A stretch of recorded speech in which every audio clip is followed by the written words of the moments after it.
I'm looking forward to today's inspection. Inspector's been really cool. I'm really confident in my ability. I haven't failed an inspection in many years. You got to cut this and drop it down. Yeah, it's got to be with the bottom rebar. And where's it at? On the top. Yeah. Why would you put it on the top rebar? Nobody listens to me. All right, got a little cocky. Before we continue, thanks to Corsair for sponsoring today's video. If you're looking for a high-end gaming PC without paying full price, consider Corsair's Refurbished and Revival series systems.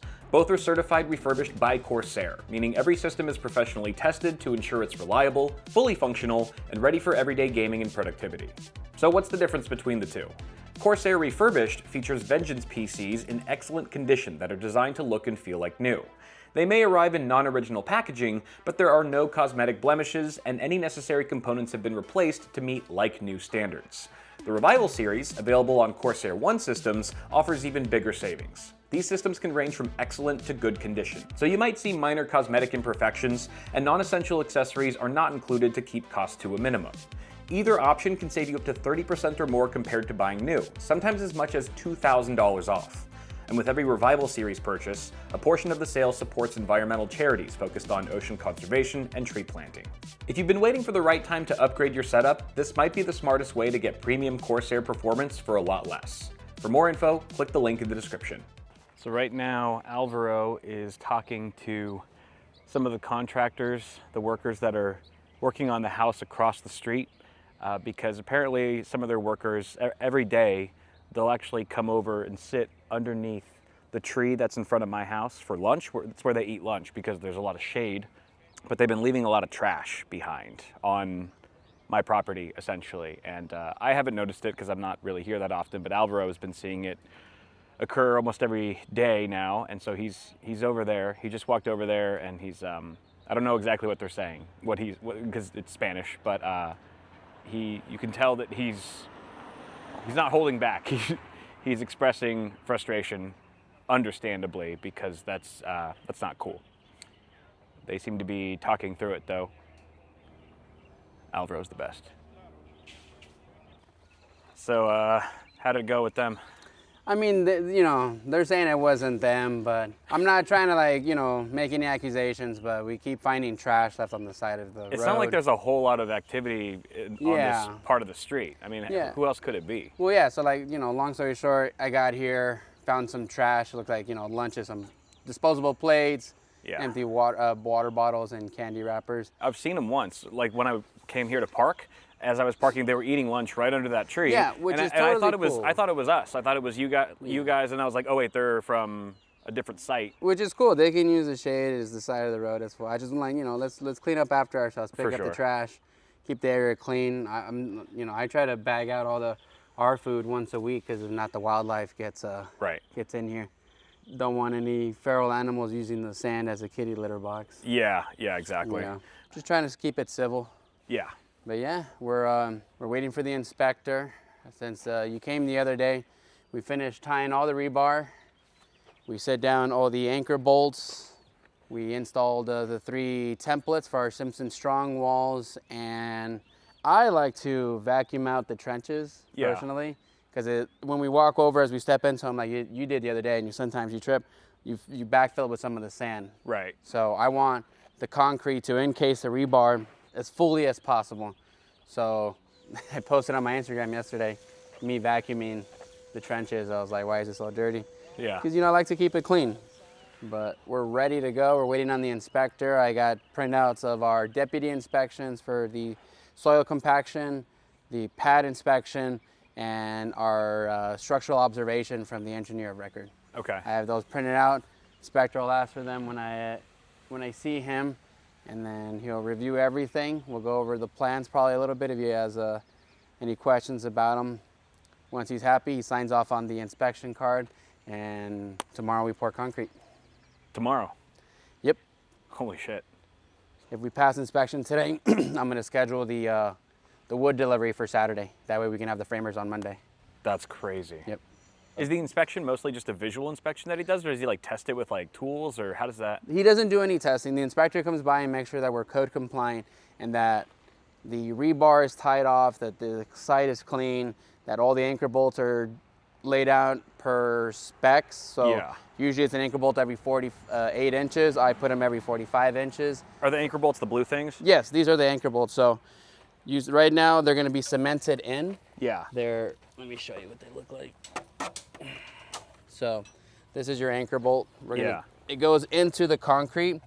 Later on when we are framing the house, the bottom plate of the wood is going to go across these and then tied down using a washer and a nut to keep the wood from the house shifting as we're framing. And it'll be the bottom plate of our framing. So we anchor these in with the concrete. This will get encased in concrete. The little hook here helps it from being pulled out. Okay, got it. So we do this. We have to space them out every 48 inches or within 12 inches of anywhere that there's plumbing or a break. So it's to help anchor the framing to the concrete slab. Yeah. There'll be a piece of wood going across all the way down to the end. That'll be your bottom plate. It'll be a pressure treated piece of wood. Yeah.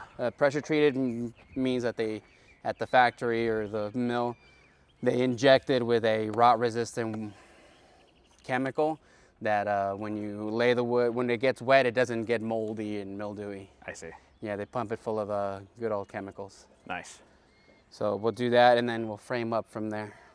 I see you guys did some extra stuff with the plumbing. I don't remember those red hoses or those red lines last time. Yeah, these are your water supply lines. Gotcha. For your sink, the sink on the island. Yeah. Yeah.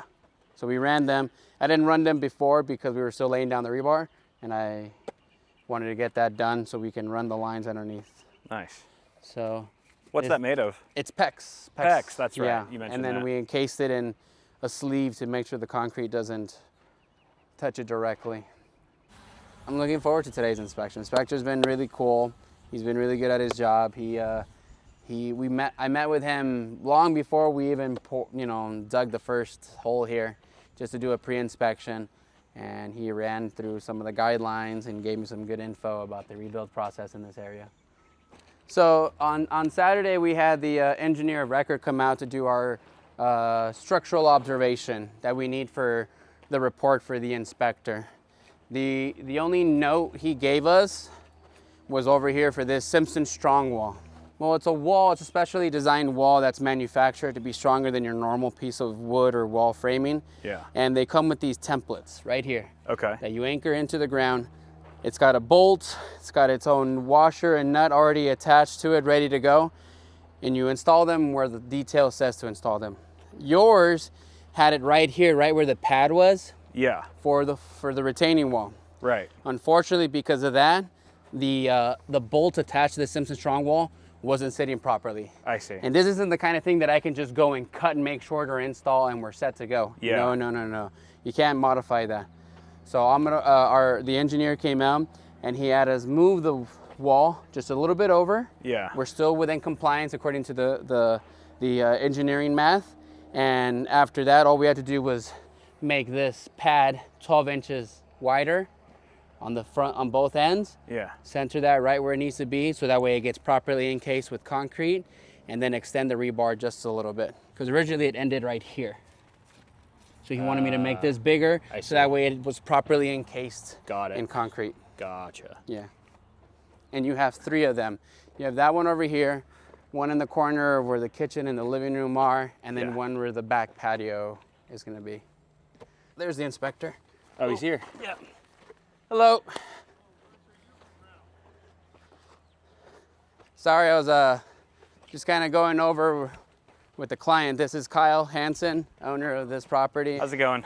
Oh, pretty Kyle. good. My name's Joseph. Nice to meet you, Joseph. So I'll keep you in mind. is in wrong. You got to cut this and drop it down. Oh, drop it down, okay? Yeah, it's got to be with the bottom rebar.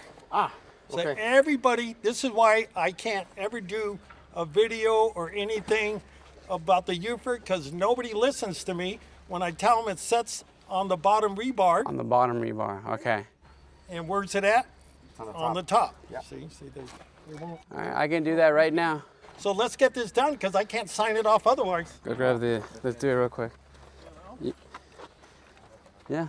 Is that a pretty common mistake that a lot of people make, contractors? Yeah, because a lazy mistake, I think. It's if I tell you that the UFR goes 20 feet and it sets on the bottom rebar, why would you put it on the top rebar? I don't think I remember hearing the bottom part, but I remember we needed 2 UFRs. So I got one over here and over here, but the bottom part is the one I don't think I remember. But you know what? We'll take care of it right now. We get it done, and then you're going to remember the next time because you're going to. Oh yeah, no, I have no problem with that. Yeah. It's got to be done right.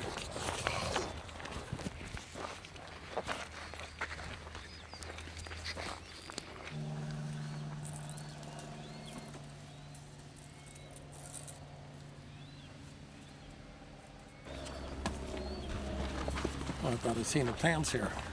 Hey, where's your plans at? I got them right over here. I'll hand them right now. How long you been in this line of work? If you don't mind me asking.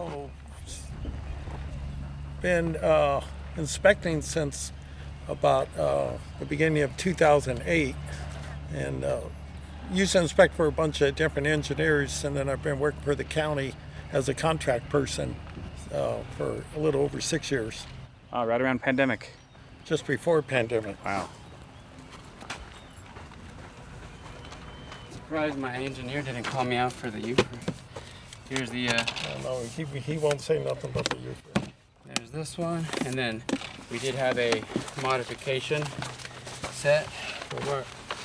We added 2 more footings and a pad right here.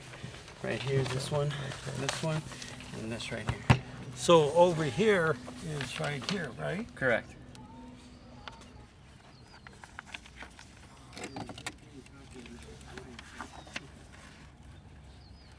So that issue that you just pointed out to Alvaro, is that a pretty quick fix, or is that going to take them a while?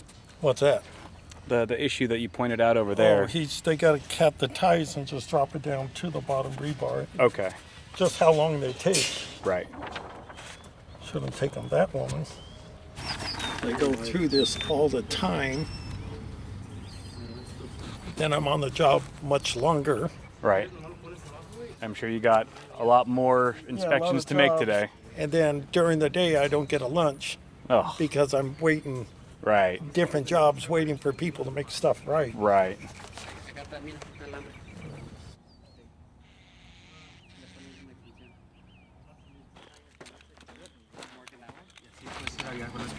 All right, got a little cocky. It's all good.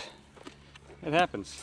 It happens, but that's why we fix it. As long as it's fixed. I'm not going to argue with the gentleman. Of course. So it was basically just that layer of rebar was too high. Too high. It need to be on the bottom. Too high. So you're just shifting it down. Down to the bottom rebar. Okay. It was on the top rebar right now. It's just what the code requires. That's what the code requires. The National Electric Code. And how long's that code been in place for? Is that a recent thing, or is that pretty? No, it's not. At least 20 years that I know. Okay, it's got some seniority there. I didn't double check that one, and that's on me. But where was the other one over there you were talking about? Corner of the garage. Okay, we'll go over there and look at it. Yep. You might have to bring your thing to. That one's gonna be on top too. If this one's on Yeah, top, so let's drop it down. Yep, get in there now.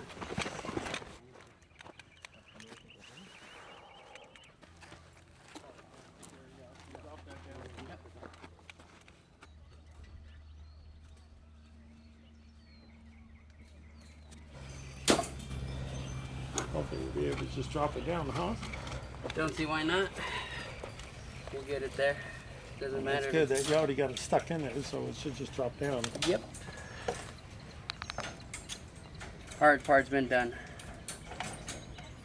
It only needs to be tied to 2 places, one at each end, okay? Yes, sir.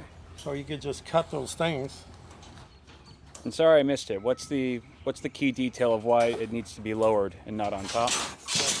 Because so we want it on top of the, bottom rebar, but we want it closest to the ground as possible. So when you get the lightning strike, we want that Ground it. go into the ground. Makes sense. Yeah, we don't want into the house. Yeah, one natural disaster is enough for me. Yeah. I watch the Weather Channel Yeah. almost every night, and they show these tornadoes, hurricanes, floods. I mean, back east is really getting wiped out. You ever watch the Mexican weather channels? No, I didn't know there was a Mexican Weather Channel. Check them yeah. out. Check them out. They're pretty good. I enjoy them. Okay, thank you. So you can get you signed off now. Perfect. Where's your job card? It's on the table. And then you got Wait, the report. compaction I got the report. for you too. Oh, so that's good. So we're in. I inspected the footing and I think the frame for that. Yes, sir. For the retaining wall. Yeah, for the retaining wall. Yeah, so I went to this job. They gave me structural observation. So I took a picture of something that's done real bad. And then you're like, that was observed?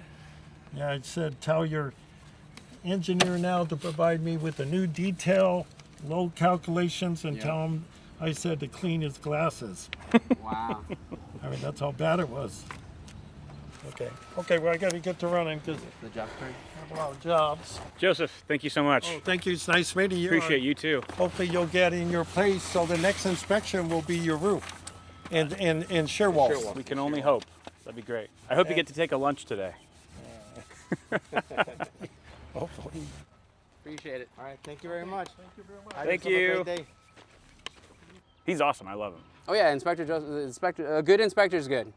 Yeah. Yeah, and he's great. And he knows his stuff, and he's a reasonable man. So he worked with us, gave us the opportunity to fix that. For You know, sure. some inspectors, won't give you the opportunity. He's like, oh, I see that's wrong. Right. I'm leaving. See you in 2 days. Yeah. 3 days. But Yeah. they see what's going on in the area, and he's a good inspector. So he gave us the 5 minutes to fix it while he reviewed everything else. What a legend. Yeah. But you know what? I goofed. We fixed it. We're moving on. Yeah. I'm not upset. I'm just glad he gave us the opportunity to quickly fix that. And so. you guys took 5 minutes tops to fix that. It Yeah. was Took me literally- longer to untie it than it did to retie it. Right. And that's it. Right. At the end of the day, we're pouring tomorrow. Yep. Damn. Can't wait.